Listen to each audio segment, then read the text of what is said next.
Hello, everybody. Welcome back into another edition of Prime Sports World. And on today's episode of the Prime, we're going to talk about our NBA mock draft, at least the lottery. We're going to talk about Chris Paul getting waived at some point here in this month of June. And then that's all we're going to do today. So I'm David Huffman right there, Israel Rivera. Welcome into the show, my friends, and happy almost Friday. I do enjoy a good Friday. How you all doing, gentlemen? I enjoy a good Friday too, baby. Let's go. Especially tomorrow's especially great because it's payday Friday, and my God, yes! I do like Them getting pockets paid. is dry like the Sahara Desert, baby. And I put in an insane amount of overtime last month or so, with 15 hours a week in overtime. So my next couple checks are gonna be nice. Oh, you could hook a brother up with a couple Skrillers over there, David. Ain't that And right, TJ? hey Drinks man, on David. hey On man, drink, if you just keep throwing away jelly beans on the Miami Heat, you wouldn't be in these problems. Hey, hold on, Trap. Hold on, Trap. I'm The Heat just have kidding. won me almost I love. $2,000 in these playoffs because they are the underdog in literally every round they played this playoff. So let's move on. Let's just get right into the content. Let's not waste any time. Please like, share, and subscribe to the podcast.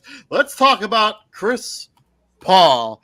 They have informed Chris Paul that the era is probably over in Phoenix. They've told him that they are going to be waiving him. His 2023 contract's only halfly guaranteed as long as they waive him before the end of the month. He did finish the season injured in the playoff series against the Denver Nuggets. He's also dealt with a bunch of injuries the last 3 seasons, even going back to the year they went to the finals. He was banged up there a little bit too. The Suns could look to bring Paul back for less money. That's what I read in one report, but I'm not necessarily sure they will. Or do you think he's going to be back in the Phoenix Suns if he's with some lesser money? No. I also agree. No. TJ? No. I'll give you some elaboration here. So I think that they're doing this. I think they know that what's out there, James Harden, Kyrie Irving. TJ's always mentioned Kyrie Irving. I think James Harden definitely for sure now. I think Chris Paul. Waiving Chris Paul doesn't give them the cap space to sign either of those two guys. They just literally say $15 million. It's a trade. A trade would happen first. They're gonna try to trade. Right. The rumor mill says that he's going to be waived. The rumor mill said they're going to try to trade him first, and if they don't find a trade partner, then they'll waive him. Okay. You know what team would make sense for Chris Paul? And I know he probably this team won't. Well, I wouldn't say won't win a championship, but they could use a guy like Chris Paul. Is the New Orleans Pelicans? No, Boston. Or Boston too. But TJ, listen to me out about New Orleans though. They CJ does all the handling, but if they had Chris Paul, he can do all the handling of the ball. CJ can move over to the 2. If Zion's healthy with Brandon Ingram, with those young guys, I think New Orleans, before Zion went down, they were a top 3 team in the West. They were the number 1 seed in the West. They were number. Well, top 3, number 1 seed in the West. What I'm saying is that he would fit perfectly. The last thing I need is 2 injury-prone dudes on the same team. Let's before we get to his destination, let's talk about the CP era in Phoenix. Before we get into the mock draft, would you call that a success? The CP3 Phoenix era, would you consider that a success over the last 3 seasons? Go to 1 NBA Finals, get bounced in the conference finals 1 year or the semis 2 years in a row. Success, yes or no? First of all, the Phoenix Suns weren't doing jack before he got there. So all this talk about Devin Booker's a winner. No, Chris Paul turned him into a winner. He brought the winning culture to that team. That's who it's a successful way. Devin Booker. Because Devin Booker spent the first 5-6 years of his career just putting gaudy numbers on a team that was winning 19, 20 games a season. I mean, you had a game where he scored 70 points. Nobody cared. Nobody cared. And now all of a sudden they want to use it as a talking point of, oh, Devin Booker will light you up. It's and it's done him what? It done him what? The year they went to the finals, Devin Booker couldn't even get MVP votes because Chris Paul was getting the MVP votes. It's we can't give Devin Booker all this praise because it's literally the same team. They just added Chris Paul. But I will say, I do think this era of Phoenix Suns basketball, Matt James will probably attest, it was sort of a success. I mean, this team wasn't going anywhere. You bring CP3 and you immediately go to the finals. I mean, that's got to be standing for something. Let's talk about where does he end up. Where do you think is a realistic place? I know the Lakers' name has been bounced around a lot. over the last Or couple whatever. days since Or yesterday. whatever. Dallas Mavericks make somewhat sense if they move on from Kyrie Irving. Where do you think he will end up? And do you think the Suns will find a trade partner for him? I doubt it because again, it's the same old story with Chris Paul.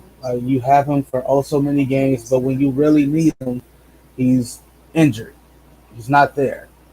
And teams aren't going to, even perennial contenders, they aren't going to wager some part of their future in the hopes that Chris Paul is there when you need him the most. And I don't want to hear the whole like, oh, Denver beat them, but the Suns didn't have Chris Paul. Well, the year they went to the finals, they played the Lakers after having the Lakers didn't get a real offseason, and they battled injuries that whole season, and they beat the Lakers. Anthony Davis gets hurt in that series. No one has sympathy. No one has sympathy for the Lakers. So I'm not gonna sympathize for Suns fans and Chris Paul fans and be like, oh well, we lost to Denver because we didn't have Chris Paul. Like no, the issue wasn't Chris Paul not being there. The issue was that you didn't play defense. You couldn't stop anybody. So where does Chris Paul go? I don't know. I really don't. Like I don't think I legit think people are gonna try to get him for nickels, nickels on the dime, for sure. nickels on the dollar, and they're not gonna trade anything worth valuable. They're gonna wait until the Suns cut him, and then he can be free to choose to go wherever he wants to go. Yeah, I don't think anybody's trading for him. I think Milwaukee Bucks make a lot of sense if they decide to move on from Chris Middleton as a way to shake up this roster. You bring in Chris Paul, he could facilitate this offense a little bit. Drew Holiday can move to the 2. I think the Lakers make a ton of sense. LeBron James has always talked about how he's always wanted to play with Chris Paul. He could be the D'Angelo Russell replacement. He's still a better basketball player than D'Angelo Russell, even with only 50 games of Chris Paul. And I know you've got to talk about how you have 3 injury-prone players on your team at the same time, but you're not worried about the regular season. You're worried about the playoffs. Chris Paul is still a winner. He's still a guy who can get you 14 and 14 a game. Dallas, I think, makes a lot of sense as well. If I'm making a prediction, I think he'll be a Laker. Is he? I think he'll be a Laker too. Yeah, I think he'll be a Laker. They went all the way to the Western Conference Finals. I think he's a guy that, I mean, him and LeBron, they've wanted to play with each other. I think he'll end up somehow on the Lakers as well. But I would love him on the Pelicans, though. I do think that's interesting. You move CJ McCollum to the 2 guard full time. I think that's actually a pretty good pairing. And he's got one of those guys. You just got to pray that Zion Williamson is healthy and all of that stuff. So got his mind right, I'm not even gonna talk about the personal stuff. I just want him to get healthy and just play basketball. All that other stuff is just hearsay for the tabloids. 100%.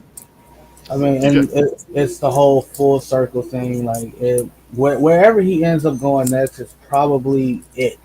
Yeah. For him. And if he goes back to New Orleans, that it's full circle. He started there. He's gonna end there.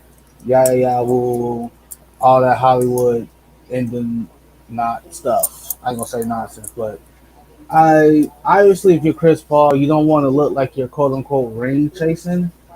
But essentially, you are range. That's 100% what it is at this point. I never understood how players, like older players that we know who are going to be Hall of Famers. I never understood how we punish them for that, because at the end of the day, like, who doesn't want to win? Yeah, I mean, even players like Charles Barkley chased rings at the end of his career. Like that super old Houston team where it's like, oh, they got 4 Hall of Famers, and they're all 36 and older, dude. Like, yeah. So I don't blame, like, wherever Chris Paul goes, it's gonna be a contender. So does that rule out New Orleans?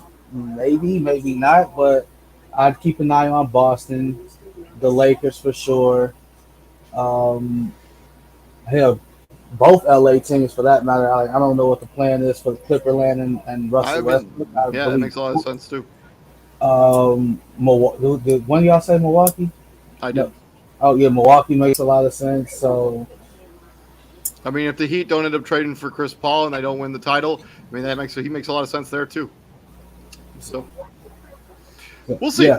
We'll talk about this more once they actually get a decision of he'll be waived or if they get some sort of trade package. I'd be shocked if somebody traded for him, especially when you've already announced that you're going to waive him. Why would you help out the Phoenix Suns and give them some assets for a player they don't want? Moving on to the mock draft, let's talk about it. We got the San Antonio Spurs on the clock, and let's just not waste a whole lot of time on this particular pick. They're taking Victor Wembanyama. Any arguments? Let me think about it. No. 7'4" unicorn, can handle, can shoot. He's probably the best prospect to ever come into the NBA. I'm not doing that. I'm not doing that. TJ not gonna do. TJ is very hard on this kid, so everybody knows about that. I've been talking about this kid for 2 years since he was 15, 16 years old when I was doing the podcast in my kitchen.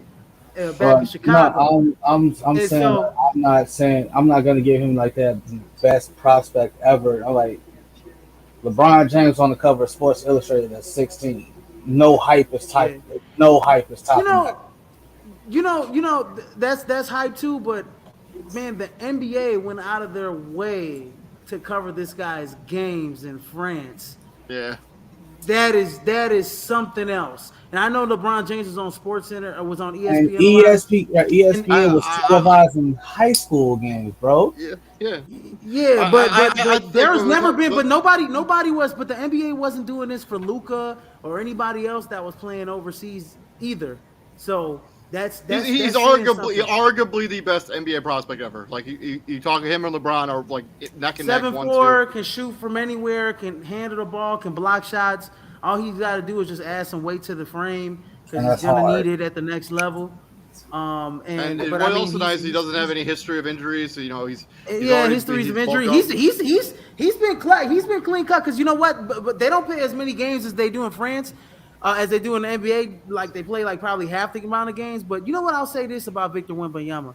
Right now, he's got his team in the championships, in the top French Pro League. He could just cut it out. He could just be like, man, I'm done. I'm going to be the number 1 overall pick. I ain't got to play. Him and Bilal Coulibaly are both playing against AS Monaco, who's in the Euro League, who kicked their ass in the regular season. And they got a 3-game series for the French championship. So kudos to Victor Wembanyama for still finishing out the season and playing.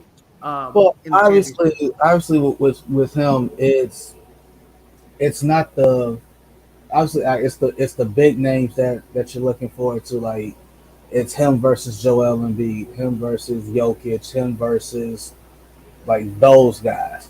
First off, him versus Joel Embiid. Hey man, that's either gonna go really good or really, really, really bad. I think the thing is he's got a guard Victor on the perimeter, and they don't have that lateral quick. Him, Jokic, none of those guys have the lateral quickness that Victor Wembanyama has with the handle on the perimeter. That's gonna give those guys some problems. Now on the other end, yeah, he's gonna block some shots, but he's also, they get him in the deep post. He's gonna get worse. They're gonna do some damage. But at the same time, that length is very, very, very hard to shoot over. So we'll see. He's a rookie. He's going to go through some rookie pains, brother. Moving on, let's talk about where the draft kind of really starts in the Charlotte Hornets. Where do you guys have the Charlotte Hornets taking at number 2 overall in this year's draft? Izzy? You know what? I've been thinking. I was going back and forth with this for so long for the last 2 days. And it's like, with the number 2 overall pick, I'm gonna go with Brandon Miller. And I can't hear you guys. The only reason I'm going Brandon Miller is because they already have LaMelo Ball. But my thing is the new NBA is like 2 guys that can handle. Can't like Scoot Henderson is like is like the most athletic point guard since Derrick Rose, right? So it's kind of hard to like for Mike to even think about this and Pat or whoever's the GM to even think about this and pass up on a Scoot Henderson. But Brandon Miller is a guy that's 6'8". He's literally Paul George's doppelganger. And if we were to do that draft all over again, Paul George would go into what, David? Top 3? He'd be the first pick in that draft, probably. He'd probably be the first pick in that draft, right? So you cannot pass up on a guy that's 6'8", that can handle the ball, that can play defense, that can shoot the three, that can get out of the perimeter, that is basically a 3-level scorer like Brandon Miller. And he fits well with what they're going to do. So I'm going to agree with you. I'm taking Brandon Miller for the Charlotte Hornets. I think, LaMelo Ball is kind of supplanted there in the point guard position. I think Brandon Miller makes a lot of sense. He kind of replaces Bridges that, obviously he had the off the court stuff. So might come back. Brandon Miller, Charlotte Hornets. TJ. It's either Miller or Scoot Henderson. I don't think you can go wrong with those two. With those two dudes, I'm pretty sure. I don't think the draft starts till number 4. I agree with you on that, really, but because I'm pretty sure, like with Charlotte and Portland, they're going back and forth on. All right, if they go Miller, we're going Scoot. If they go Scoot, we're going Miller. So on and so forth. But like to the point, the Hornets have LaMelo Ball. The only issue with him is I just need you to play more than 40 games. Like I need you here. I need you here.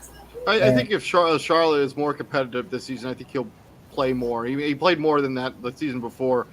He was an all-star 2 years ago. I mean, he was. I mean, yeah, like we know that, but it's the same. It's the same issue. Like just stay on the court. Like him and Zoe got the same issues right now. They can't finish the season. Yep. From the Charlotte Hornets, the Portland Trailblazers on the clock. I do believe Damian Lillard will be on his way out. He just did a very interesting interview with The Last Dance, I think yesterday or the day before.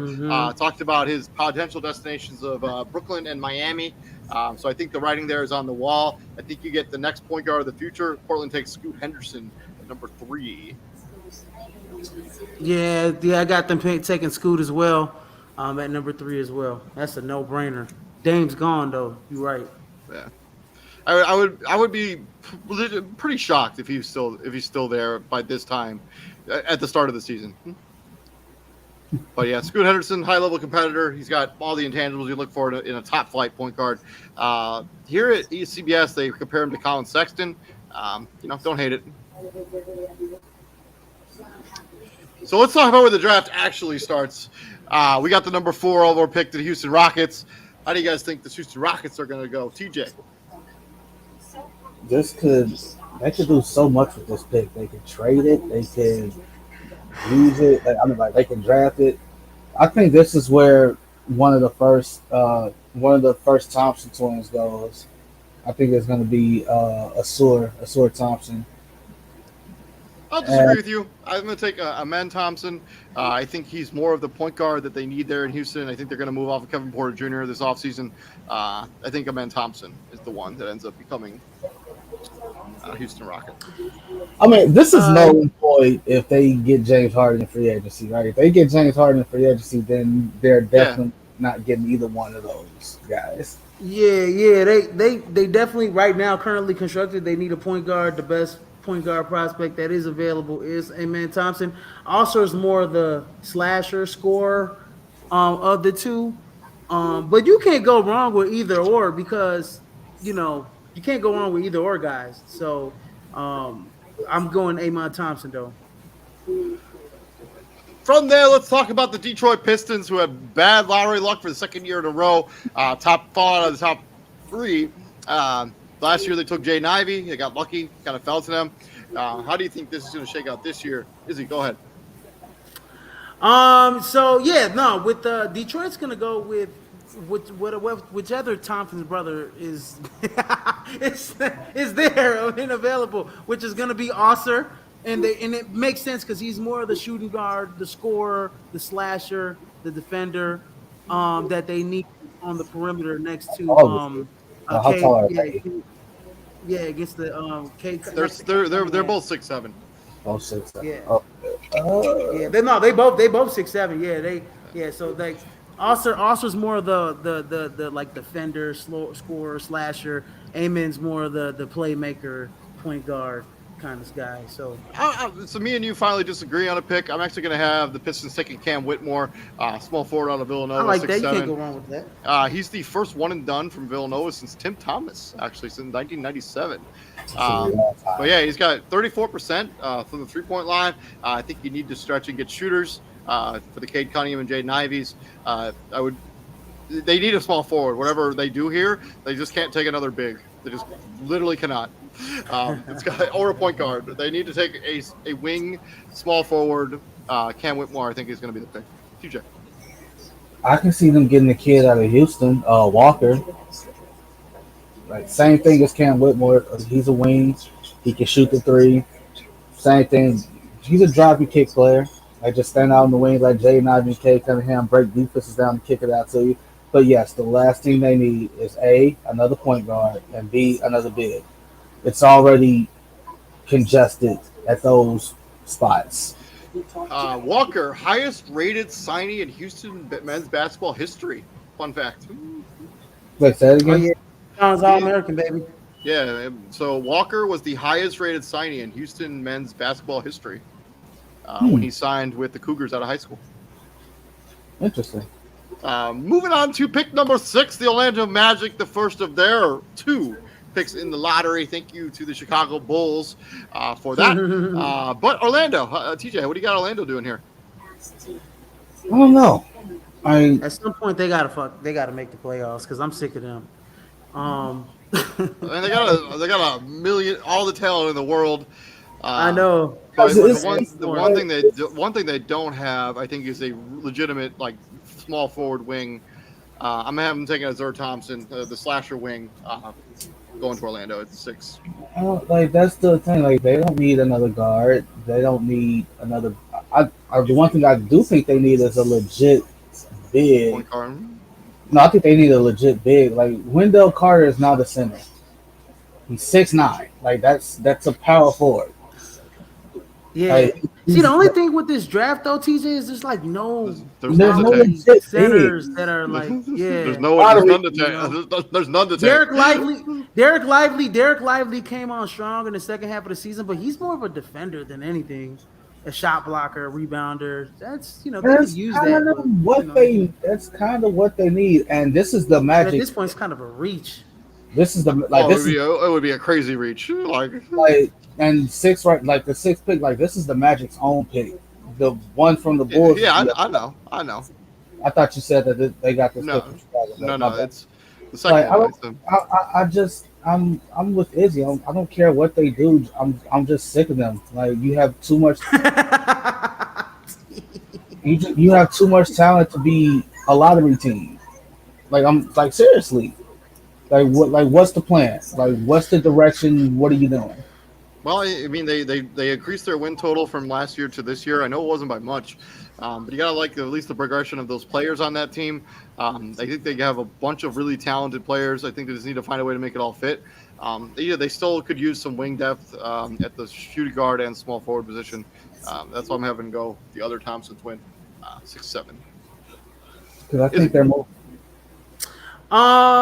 So yeah, I Cam Whitmore is still on my radar here. I got them taking Cam Whitmore with the 6th overall pick. Good thing about Cam Whitmore, he did deal with some nagging little injuries at Villanova, but other than that, he's a big body. He's got probably out of everybody, he's got the most NBA body like in the draft, in my opinion. Like he's thick. Yeah, 6'7", 235 pounds. He's got 30 pounds on either Thompson twin right now. He's got he can go to the hole. He can take smaller shooting guards down in the post, smaller guards in the post. He's a 3-level scorer. He can spot up, shoot it as well, and he can handle the basketball. Cam Whitmore makes total sense for Orlando Magic. TJ. No disagreements. Again, I don't care what they do, just make it work. Moving on to the 7th overall pick, we got the Indiana Pacers. What started out as a promising season with the emergence of Tyrese Halliburton. They kind of fell back to earth with Halliburton got hurt. What do you see the Indiana Pacers doing here with their pick? Their major needs, but really shooting guard, small forward, somebody to play the power forward next to Miles Turner.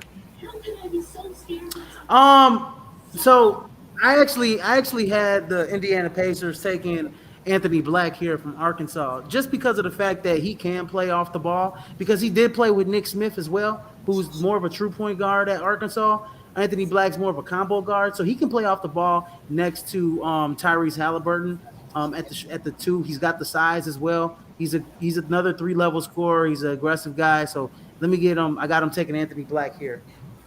I'm going to go Walker, the kid from Houston I mentioned earlier, 6'6", 248 pounds, a slasher. They kind of need that kind of guy to put next to Tyrese Halliburton, along with Miles Turner. I think that could be a really interesting 1-2-3. Whatever they decide to do with Benedict Mathurin, or if they keep Buddy Hield for the foreseeable future, I think that's the way they'll go. I think this is the season one of those two dudes get moved. Buddy Hield or Miles Turner, or they both get moved. I think Buddy Hield has a higher chance to get moved than Miles Turner.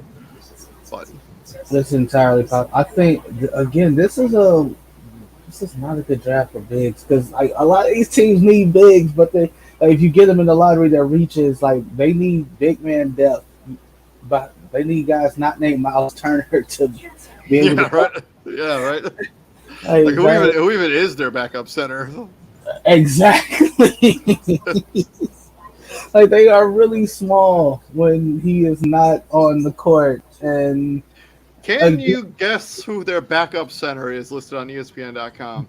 Is it still the guy from where is he from? Jordan? No, it's not.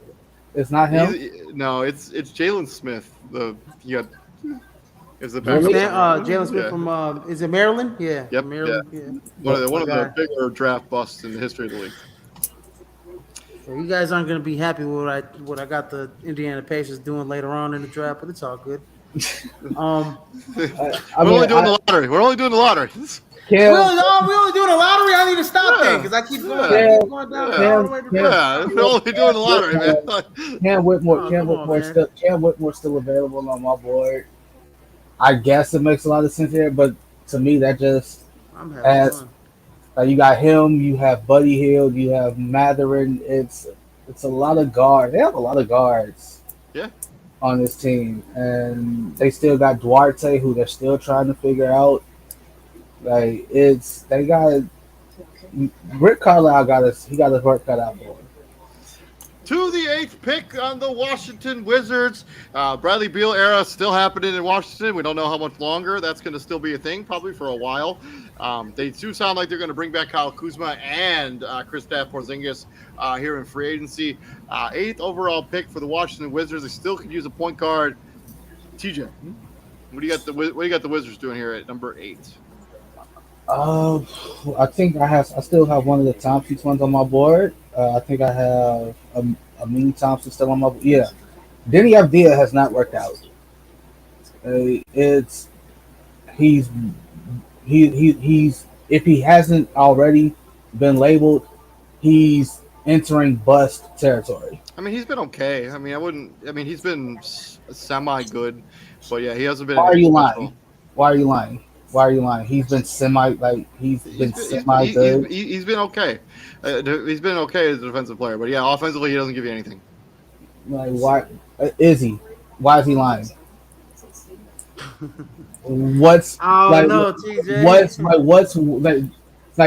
Honestly, name me one good thing about Denny Avdija's game that pops out to you. Oh, he's been a good length on the defensive side of the. He's giving good length. Lying. You can't even say it without stuttering. You're lying. All right, whatever. You're lying. So they're gonna go with Amin Thompson. He's gonna replace Denny Avdija, and they still got. I think the bigger issue with them is what do you do with Bradley Beal? They don't care about this draft pick. They need to rebuild. And what's crazy is they've been rebuilding for God knows how long now. They just need to fully commit to it. I'm going to go Taylor Hendricks, the power forward out of UCF, 6'8", 213 pounds. Comparison, Antoine Jameson, Jeremy Grant. I think you could easily start at power forward for them. He was really, really skilled. A little upside. Put him next to Kristaps Porzingis. 5-star guy. Yeah. So he's another 5-star guy, man. Taylor Hendricks. Yeah, he's a guy, man. He's a guy. He's long. He can block shots. He can shoot the three. He's got a 7 foot wingspan. I mean, Yeah. shot 39.4% from the 3 point line, 3 point. So yeah, Taylor Hendricks is a good pick for you, for them. I got them actually taking a point guard here. I know that they took. I know that they got. Well, what's his name from Johnny Wisconsin? Davis. Johnny Davis. Davis. But Yeah. I think I think they go with another bigger point guard, Jalen Hood Shafino, from Indiana, 6'5", That's average 4 assists a high. game.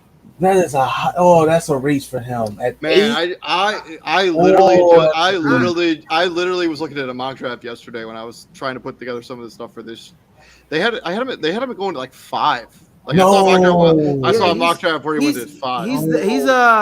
he's risen off draft boards just because, like, I mean, dude, he's, average. He's a scorer. He can shoot. He can shoot a little bit. He's a pure point. I mean, he's long. He's athletic. He's got a 6'10" wingspan, at 6'4.25" and a half. So, I mean, they look at him as like a guy that can play both sides of the ball, with efficiency. So, I'm actually gonna go with this kid, with Washington. But I do agree. I mean, it's a lot of potential. But if he pans out, he could be a really good point guard for them. So, Oh, and they that's do high. need some guys that can handle that basketball. I mean, Bradley Beal needs guys to, keep him and A Kuzma. little They need pressure guys on that are him. going to be able to, yeah, going to be able to find those guys. And Johnny Davis is going to be coming into a second season. Get this kid. They need some ball handlers. So Johnny Davis needs to play. Moving on to the that's ninth. two. Moving over to the 9th pick, we got the Utah Jazz on the clock, and I have them taking a player that Izzy already mentioned, Anthony Black. I think they need another point guard, shooting guard combo guy. Played with Colin Sexton a little bit there. Had a pretty solid college season there. Anthony Black going to the Utah Jazz. TJ.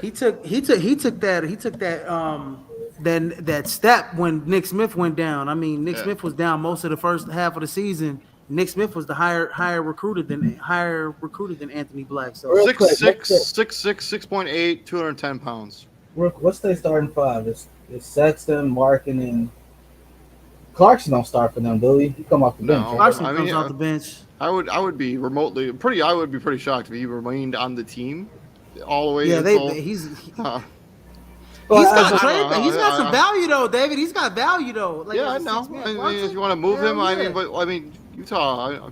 I know they were a good story in the fun story at the beginning of the season, but They could we know use a what they are. backup center next to Walker to back up Walker Kessler, but they don't. There's not one here in the draft to really go. I mean, Derek Lively maybe, yeah, but Yeah, so What do it's you- Sex.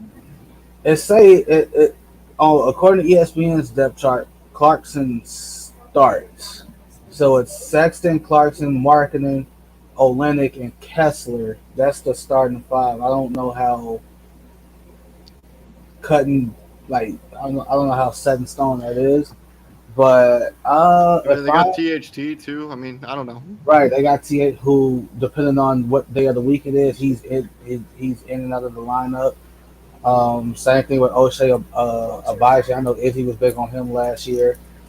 Roche Bazi, yeah. Yeah, I can see them getting Taylor Hendricks out of UCF because of the lack of depth up front. Like, they get really small. Like, so you got Azubuike, who's still trying to find his footing, Kessler, then Olenek, and then the next big you got is who? Rudy Gay. I mean, Yeah. yeah. He probably won't be back on this team next year either. Izzy, who do you got? 10 or 9? At number 10, at number 9, I got the Utah Jazz taking Anthony Black's teammate Nick Smith, who, in my opinion, Nick Smith, outside of whatever Victor Wembanyama and Brandon Miller become, or whatever the case, I think Nick Smith is probably one of the best pure scoring talents that this class is going to see. I mean, the only knock on him is that he had that knee injury that kind of kept him out. He only played in 17 games, but Nick Smith is a guy, man, that he's an excellent shot creator. He's a 3-level scorer. He doesn't have the elite athleticism, but I like Nick Smith going here to the Utah Jazz. They need more playmakers to handle the ball. He's more pure point or pure shot creator pure playmaker than anything. So Nick Smith here for the Utah Jazz. Moving on to the Dallas Mavericks at number 10. Izzy, who do you got the Dallas Mavericks taking at number 10 overall as they basically tank for the remaining at least the part of their season in order to secure this? This is an easy one. This is an easy one. They don't have no freaking size at the center position. They go with Derek Lively from Duke, a guy that's 7'2". He came on strong at the end of the year for John Shire and company. He's a guy that's going to block shots, 2 blocks a game, four blocks per 36 minutes. He's a guy that's going to run the floor.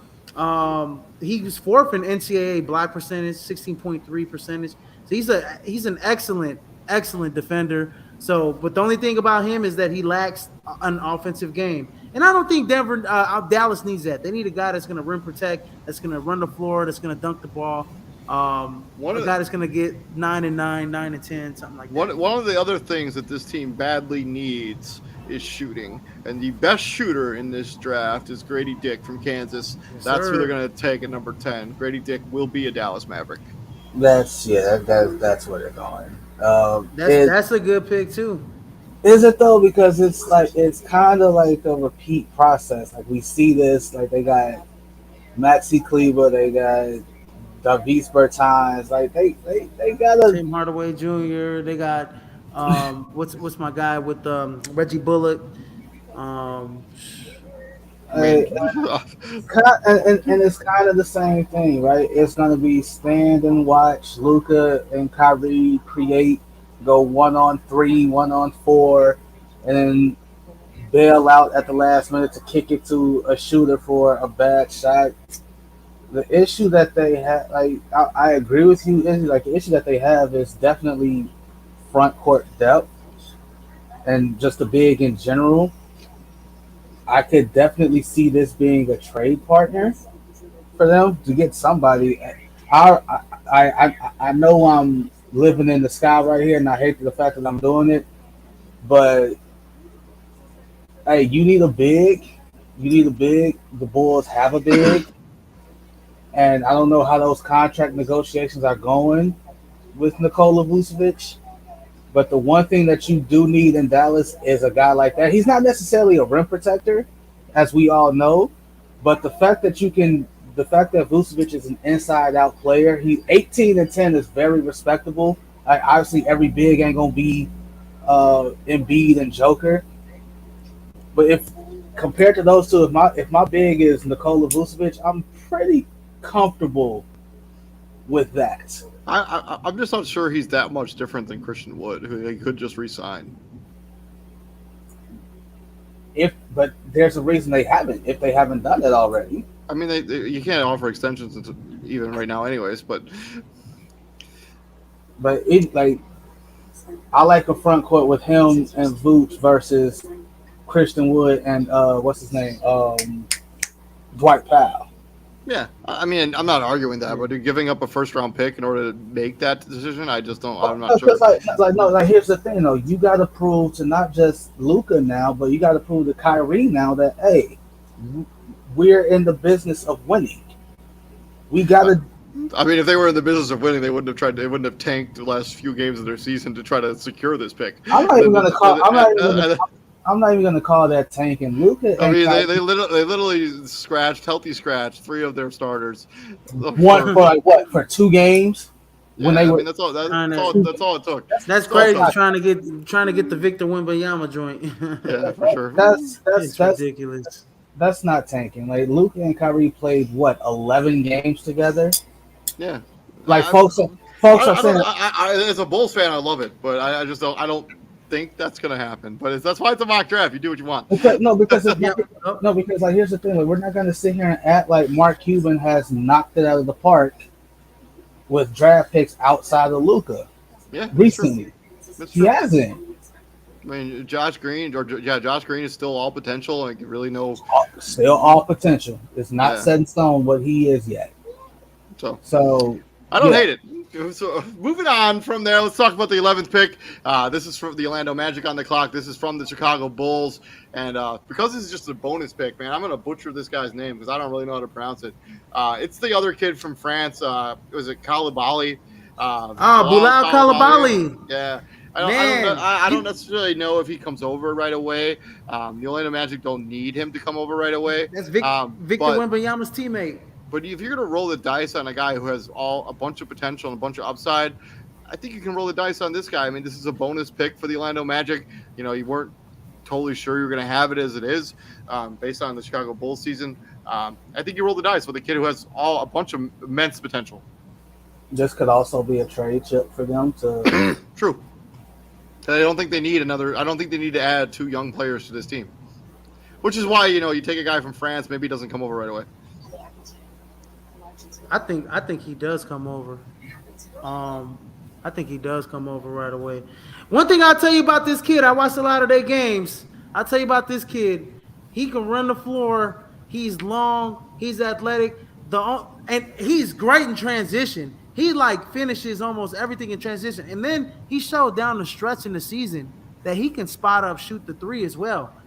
And he's got I think he's got, what's his wingspan, David? 7'1", 7'2", something like that? He's like a 7'2" wingspan. He's 6'8".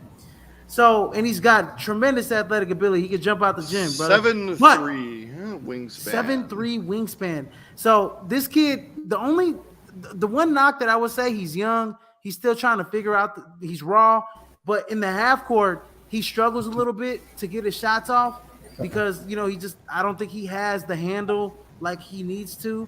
But I think this kid, if he comes over right away, I think he can work on all of that stuff. And this is a good young team, for the Orlando Magic, for him to play on and kind of work on that game and get in there. Because, I mean, he's going to give you 8 to 10 points just off running the floor, pure athleticism. Who do you have Orlando taking? Oh, I got Orlando. Let me pull up my draft. I got Orlando taking Taylor Hendricks out of UCF here. He's still on my draft board. They could use a guy, at the power forward position, some front court depth. He's long, he's athletic, he can shoot it. I talked about him earlier. Taylor Hendricks. TJ. Yeah, I don't. Oh, it's like this. I think they get what's his name's replacement with that 6th overall pick, Jonathan Isaacs, and it's really unfortunate because I like Jonathan Isaacs. It's just at some point in time you can't, as insensitive as it is, like you can't keep waiting, and the setbacks have been one after the other after the other after the other. Like he's had legit 3 setbacks in a row, and it's very, very, very unfortunate. Right here, I think they go guard, like a backup for Jalen Suggs, and I forgot who else they got on that roster. They got Cole Anthony. I mean, RJ. There we go. RJ Hampton's gone, but that's what I meant. That's what I meant. A backup for Cole Anthony. Markelle Fultz is also still on this team. I think Markelle Fultz I think he's found his niche, and at least with them, like he's a good off the bench player. Like that's his niche. Like what'd you say about Jalen Green with the Mavs? He's still all potential. That's what Jalen Suggs is right now. Still all he has his moments. I think he was the one that hit that game-winning shot against the Bulls. UCLA. Oh, and the Bulls. Oh yeah. Yeah, I think he's the one. I think he's one that hit that game-winning shot against the Bulls, but like it's still just not there all together yet. I think they go guard here. I'm not sure which one though, but it's going to be a guard. Moving on from the Orlando Magic, let's talk about the 12th pick in the Oklahoma City Thunder. We're outside the top 10 now, so let's move a little bit quicker. I have the Oklahoma City Thunder taking Derek Lively, center out of Duke. I think that what they really need is a big 5. 7'1", 7'2" wingspan. I think this would be a perfect match with the SGA. He can catch lobs. I think I like what they're building there. I know they have Chet Holmgren coming back, but Derek Lively gives you a different kind of guy, bigger body. So you don't like Jalen Williams? You don't like Jalen Williams? I do. I just I think you can never have too much. They're gonna have Jalen Williams, and don't forget they're gonna have Chet. So yeah, I know. They're gonna be pretty nice on the front court side. But yeah, I do agree they could use a guy that can win, protect, and run. up and down. But Is he? on my draft Yeah. board, Derek Lively's gone. So on my draft board, Derek Lively's gone because that would make sense, David, to get a guy like Derek Lively. And you don't want to reach for a guy like James Nagy from Barcelona, who's a bit of a project as That's well, but these exactly guys are what you great. did. Like, was he 6'11"? He's like 6'11", 7 foot, very long. He's a project, He's but working he's out. just He working out with Serge Ibaka in Spain right now. Like that's what he's doing. I know, I know, but they might go that route. But man, I mean, right now, Grady Dick is on the board, and they need some shooting, and he's the best shooter in the draft. So I'm going Grady Dick for the Oklahoma City Thunder.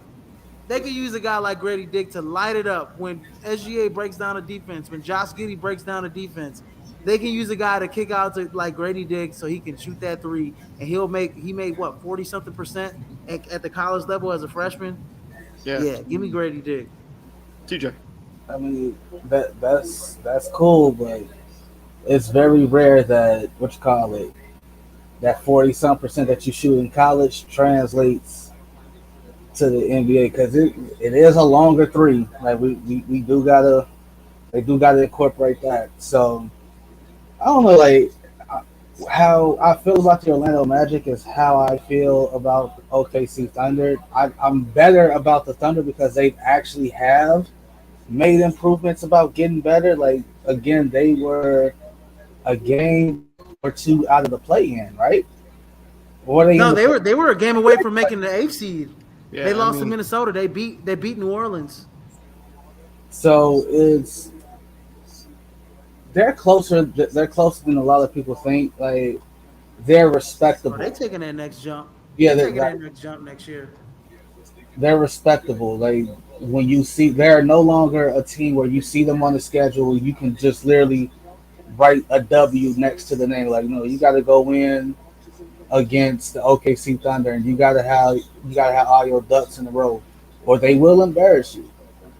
Right? They got a perennial all-star in SGA. Like what they do with this 12th overall pick, I really don't know. I like the Derek Lively pick by David because like you can literally put him at the 5 and just move Chet Holmgren to the 4, where he's probably a more natural fit. And Jalen Williams will come off the bench and terrorize. I wouldn't say terrorize, but he'll be decent off the second unit and still average 9 and 9 what he did his last year off the bench. My thing is with like a guy like Grady Dick, you add more shooting. You got SGA, Josh Giddey, Grady Dick. Don't forget about J-Dub, the other Jalen Williams from Santa Clara, who was really good last year. You had Chet Holmgren. This team's ready to take the next step. They just need a couple pieces. Well, he's super young. He's already like he's their starting 3. So what is it? It's SGA, Lou Dort. It's SGA, Lou Dort, J-Dub. I will put Holmgren at the 4, and drafting a Derek Lively, he feels a need. There's an ambulance driving. What the hell? So ambulance. I think it's SGA. I think TJ. It's SGA, Josh Giddey, J-Dub. And then I believe they were playing. Sometimes they were playing small. They'll put Lou Dort. Yeah, Lou Dort was and then they'll have the other Jalen Williams at the 5. That's when Chet Holmgren was not playing. Right. So with Chet Holmgren back, yeah. So like they got to shake up their lineup. I can't. I think one of those guys got to move to the bench. Moving on from the Oklahoma City Thunder, let's talk about the Toronto Raptors, another team that lost in the play-in to the Chicago Bulls. There may be some major overhaul on this roster as Fred VanVleet is a free agent. What do you see Toronto doing with this draft? I would first off keep an eye out on 3 names: VanVleet, Siakam, Anunoby. Some like 2 of the 3 might not be there when things start. Obviously, like David said, VanVleet's a free agent, so they can literally lose him for nothing.